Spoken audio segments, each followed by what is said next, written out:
Hello， 我係 Ryan， 一個 Year 3嘅 Con-U-G 咯學生。大學裡面最乞人憎嘅係啲咩？冇錯就係 Free Rider 啦。喺每次做 group project 嘅時候，我都聽到有人投訴話佢哋組入面有 Free Rider， 搞到佢哋做唔好份 project。咁到底要點樣先可以應付到呢一個 Free Rider 嘅問題呢？我自己讀咗 Con-U 3年啦，喺每一個有 group project 嘅科入面攞嘅唔係 A 加就係 A。我會喺呢條片嗰度分享點樣可以喺分組嘅時候，啱啱開始做 group project 嘅時候，同埋就嚟到 deadline 嘅時候應付呢啲 free rider， 就係靠住呢3個方法，我先可以喺所有嘅 group project 嗰度攞到 A 或者 A 加。free rider 問題講穿咗，其實就係一個玩背叛嘅遊戲。成間學校咁大，啲 free rider 除咗今次同你同組之外，基本上都唔會再有機會見到你㗎啦。咁所以佢哋之所以可以咁猖狂，就係因為佢哋知道如果今次背叛你，佢哋係唔會有任何後果嘅。就係因為佢哋唔會再見到你啦，所以佢哋做乜都得。咁我哋調轉去諗呢個問題啦，其實最合理避免自己遇到 free rider 嘅方法，就係避免同一啲自己唔會再見到嘅人去同一組。最合理嘅方法就係梗係揾一啲自己識嘅人一齊 rec 同一科，然後一齊做同一個 group project 啦。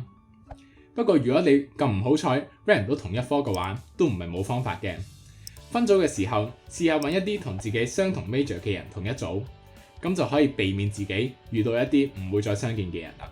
當你揀一個同自己同樣 major 嘅人一齊做 group project 嘅時候，你之後見得翻對方嘅機會明顯高過一個同你唔同 major 嘅人。對方亦都會因為咁而對於自己成為一個 free rider 有啲顧忌，點都會落力啲做嘢嘅。就係咁，你就可以喺分組嘅時候已經避免自己遇上 free rider 嘅機會。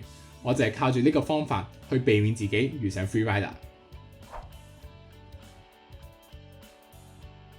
假設你咁唔好彩揾唔到 friend 同你一齊去 rec 同一科，又喺分組嘅時候揾唔到同一個 major 嘅人，咁點算呢？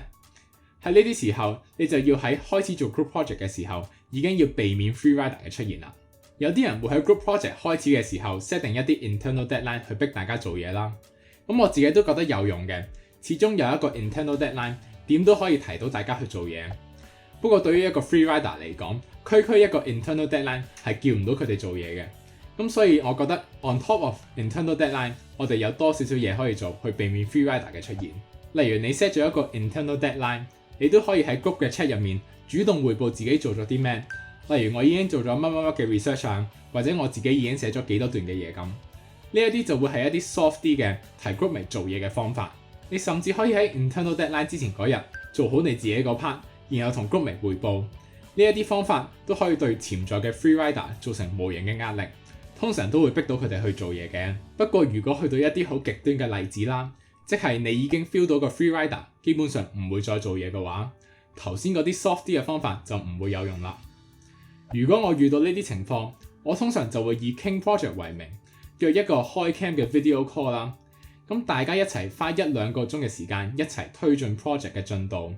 咁因為你開咗 cam 啦，就會俾到無形嘅壓力呢一個 free rider， 令到佢都一定要做少少嘢。不過如果你要用呢個方法嘅話，記得唔好喺貼住 deadline 嘅時候用啦，因為早啲約先揾到一個大家都得閒嘅時間，而呢個 free rider 亦都冇機會去推搪。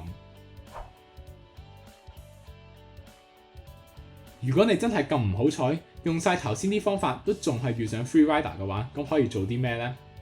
首先你可以做嘅係盡快意識到自己喺一個咁樣嘅情況之下。基本上如果有人 breach 咗一次 internal deadline 嘅話，你就可以當佢係一個信唔過嘅 free rider 㗎啦。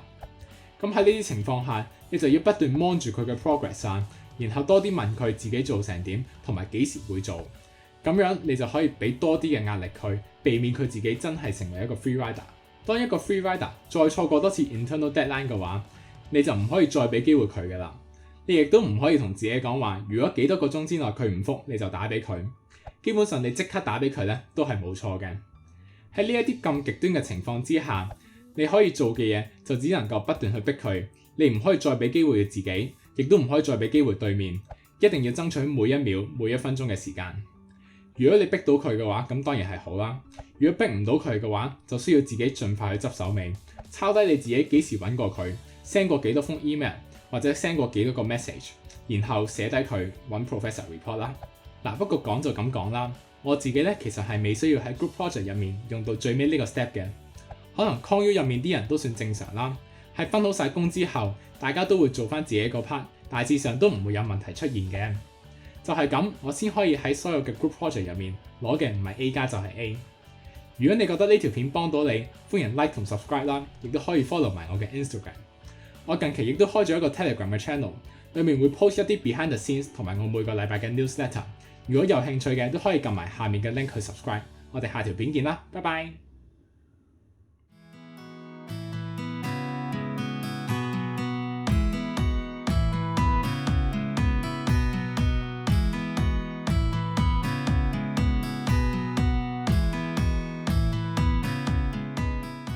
成間學校咁大，啲 free rider 除咗今次同你同組之外，基本上都唔會再有機會見面㗎啦。